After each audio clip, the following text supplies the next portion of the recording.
Assalamualaikum warahmatullahi wabarakatuh.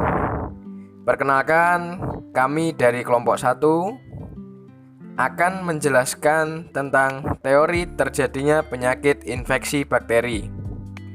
Kelompok kami beranggotakan saya sendiri, Lian Pandu Farendra, NIM 186600004. Selanjutnya ada Devi Nur Fitri dengan NIM 186660005. Selanjutnya ada Muhammad Hasyim Hidayat dengan NIM 186660009 dan Novi Loviana dengan NIM 186660012. Teori terjadinya penyakit infeksi bakteri. Penyakit tipus atau penyakit tipes. Penyakit ini disebabkan oleh bakteri Salmonella typhi yang dapat hidup di dalam tubuh manusia. Biasanya manusia terinfeksi bakteri melalui air dan makanan yang terkontaminasi oleh bakteri Salmonella typhi tersebut, yang masuk ke dalam tubuh melalui mulut. Untuk sampel yang biasa digunakan untuk penelitian yaitu bisa menggunakan sekret saluran nafas, sampel urin, dan sampel tinja dalam jangka waktu yang bervariasi. Tipus tipoid atau tipus abdominal adalah penyakit infeksi bakteri pada usus halus dan terkadang pada aliran darah yang disebabkan oleh bakteri Salmonella typhi A, B, dan C. Selain itu, juga menyebabkan gastroenteritis.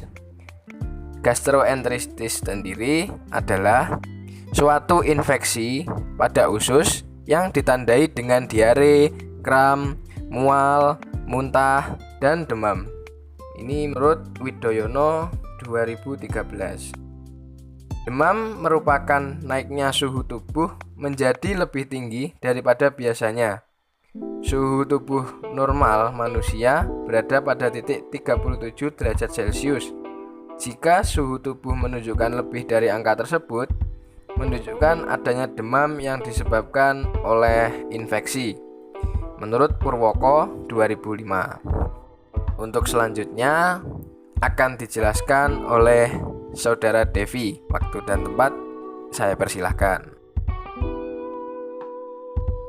Demam tipoid merupakan penyakit infeksi akut yang disebabkan oleh bakteri Salmonella typhi dan bakteri Salmonella paratyphi. Demam tipoid biasanya terjadi dalam saluran pencernaan dengan gejala demam yang lebih dari 7 hari, gangguan saluran pencernaan dengan atau tanpa gangguan kesadaran. Penyakit tipoid ini mempunyai hubungan erat dengan lingkungan, terutama pada lingkungan yang penyediaan air minumnya tidak memenuhi syarat dan sanitasi yang buruk pada lingkungan. Adapun faktor-faktor yang mempengaruhi penyakit tipoid terbesar yaitu polusi udara, sanitasi umum, kualitas air, temperatur, kepadatan penduduk, dan kemiskinan. Selanjutnya dilanjutkan oleh Saudara Muhammad Hasyim Hidayat.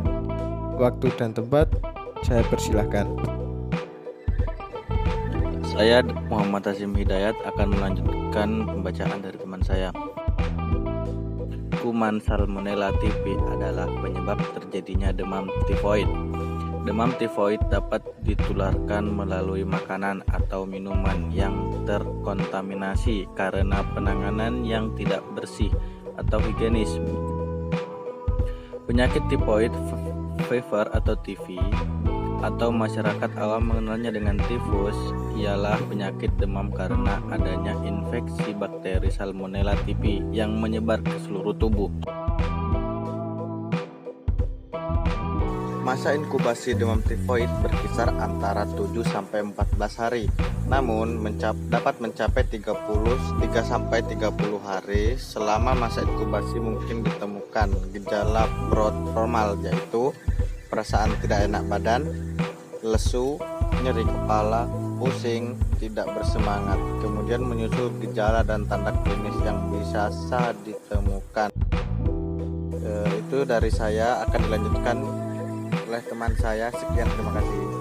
Perkenalkan, nama saya Novia dengan NIM 186600012. Di sini saya akan menyampaikan materi gejala tipes ya.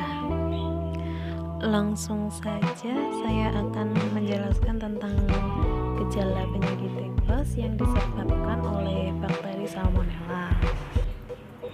Jadi, semua pasien demam tipoid selalu menderita demam pada awal penyakit. Biasanya pada abdomen ditemukan dalam keadaan nyeri, terus berkemul, konstipasi, dan diare. Untuk konstipasi dapat berupa gangguan gastrointestinal awal.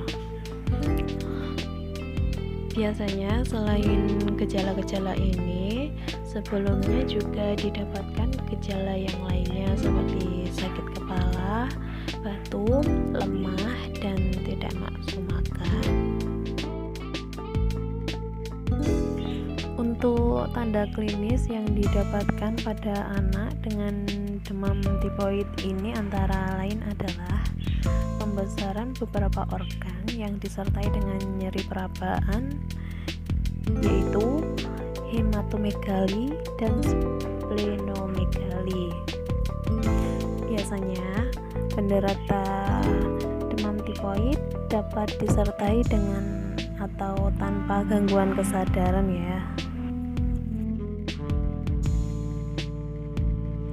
Demam berlangsung 4 minggu. Untuk minggu pertama, demam remiten biasanya menurun pada pagi hari dan meningkat pada sore dan malam hari.